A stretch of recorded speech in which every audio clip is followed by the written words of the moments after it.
como interpretar o eletro usando a regra da moeda. A gente vai padronizar da seguinte maneira, a gente vai usar esse acrônimo, e esse acrônimo corresponde a M de movimento, O de ondas, E de eixo, D de duração e A de artéria, se tá com a artéria ocluída ou não, beleza? Antes disso tudo, a gente precisa saber se o eletro tá bem calibrado. Então a gente vai ver lá se o eletro tá identificado, se tem o nome do paciente, qual que é a data bonitinha que tá acontecendo, se os eletrodos não estão trocados. E a gente vai ver essa calibração aqui, ó. Se tiver 10 milímetros por milivolt, 25 milímetros por segundo, tá tudo ok. Ou você pode olhar aqui, ó, nessa questão. Se tiver dois quadradões empilhados nessa lateral do eletro, tá calibrado, beleza? Então vamos lá, M de movimento. Movimento, a gente vai ver a dinâmica do coração. Se tá sinusal, né? Ou seja, o estímulo tá saindo lá do nosso sinusal e tá indo até o ventrículo, e qual que é a frequência, tá? Beleza? E a gente quer saber se é regular ou se não é regular, né? Fechou. Pra saber se é sinusal, a gente vai olhar D1, D2, a onda P tem que estar positiva, né? Tá positiva aqui, tá positiva aqui. E tem que estar negativa em AVR, beleza? Ó, então, ritmo sinusal, beleza? E é sinusal também porque tá regular, né? Vamos ver aqui, ó. Intervalo, aqui nesse D2 longo, ó, intervalo ele se repete, tá bom? Então, o ritmo é sinusal e é regular. Pra gente saber a frequência cardíaca, partindo do princípio que esse ritmo ele é regular, né? Que ele tá batendo na mesma sincronia, a gente vai ver usar aquela regra lá, 300 dividido pela quantidade de quadradão entre os QRS, né?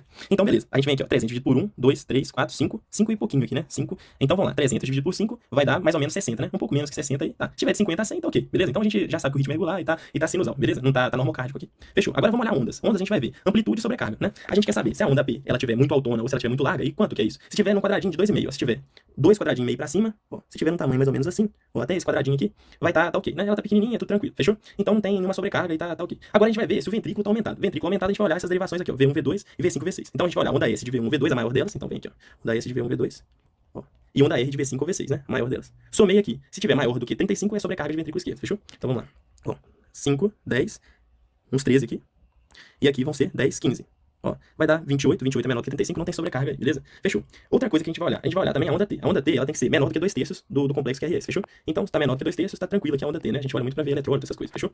Ó, eixo. Eixo a gente vai ver quando que o coração tá girado ali. Pra gente ver esse eixo, a gente vai ver D1 e AVF. D1 e AVF, se tiver positivo, tá tranquilo. Ó, o QRS tá predominantemente positivo aqui e a AVF também tá predominantemente positivo. Então, o coração, ele tá no quadrante normal, tá bom? Que é nessa região aqui de baixo. Beleza. Ah, mas se o coração tiver nesse tiquinho aqui, que é até menos 30, tá ok. A gente vai ver, ó, ele vai estar negativo em AVF, então ele vai estar puxando aqui pra baixo, ó, vai estar puxando aqui pra baixo, e ele vai continuar sendo positivo em D1, né? E aí a gente vai olhar D2. Se D2 estiver positivo, ele não tem desvio de eixo também, fechou?